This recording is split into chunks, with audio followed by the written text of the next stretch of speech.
Hello and hi friends, நான் உங்கள் RVG. Welcome to our channel. இன்றைக்கி நம்ம வீடியோவில் என்ன பார்க்க போகிறோம்னா ரொம்ப டேஸ்டில் ஒரு காரசாரமான வத்த குழம்பு எப்படி செய்யறதுன்னு வீடியோவில் பார்க்க போகிறோம். வாங்க வீடியோக்குள்ளே போகலாம். வீடியோக்குள்ளே போகிறதுக்கு முன்னாடி இன்னும் நம்ம சேனல் சப்ஸ்கிரைப் பண்ணாதாங்க மறக்காமல் சப்ஸ்கிரைப் பண்ணிவிட்டு பக்கத்தில் பெல் பண்ணி கிளிக் பண்ணிக்கோங்க.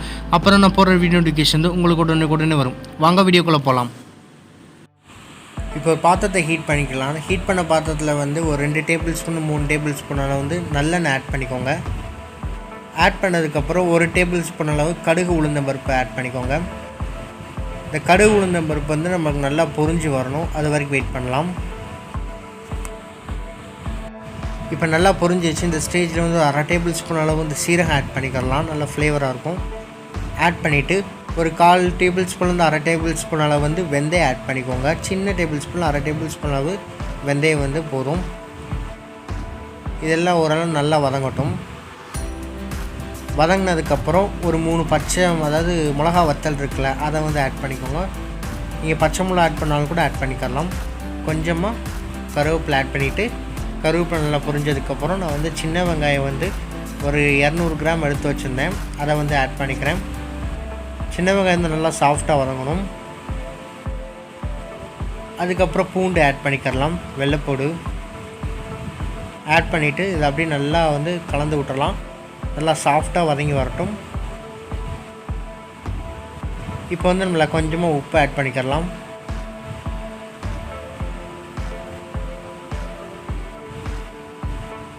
இன்னும் கொஞ்ச நேரம் நல்லா வதங்கட்டும்.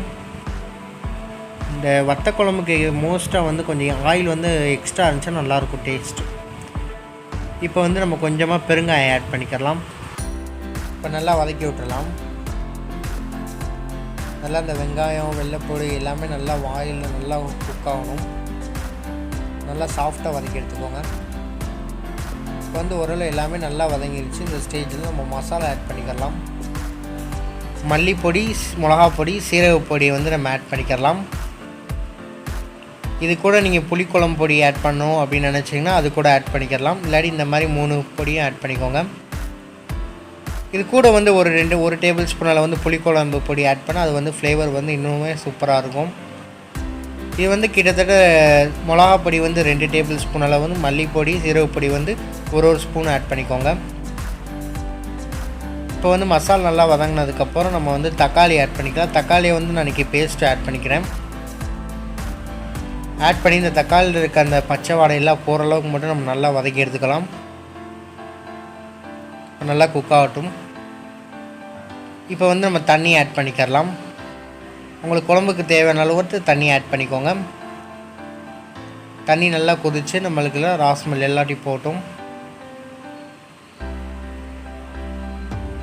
இப்போ நம்ம தேவையான அளவு வந்து தண்ணி ஆட் பண்ணியாச்சு. ரொம்ப தண்ணி சேர்த்துறாதீங்க, உங்களுக்கு வந்து அப்போ குழம்பு வந்து ரொம்ப தண்ணியாக ஆயிரும். அதனால் ஓரளவு தண்ணியாகவே வச்சு எடுத்துக்கோங்க.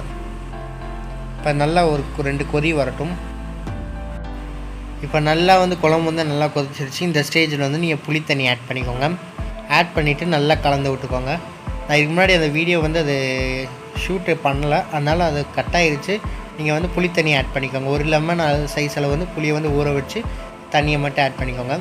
அப்புறம் வந்து ஒரு 3 டேபிள் ஸ்பூன் எண்ணெயில் வந்து நல்லெண்ணெயில் நான் வந்து சுண்டல் வத்தல் இருக்குல்ல, அதை வந்து நான் ஒன்று வறுத்து வச்சுருந்தேன், அதை வந்து இப்போ ஆட் பண்ணிக்கலாம். இதை ஆட் பண்ணி ஏற்கனவே சுண்டல் வத்தலில் கொஞ்சம் உப்பு இருக்கும், அதனால் உப்பு வந்து லாஸ்ட்டாக கூட ஆட் பண்ணிக்கோங்க பார்த்து. இப்போ வந்து குழம்பு வந்து ஓரளவு நல்லாவே ரெடி ஆயிடுச்சு.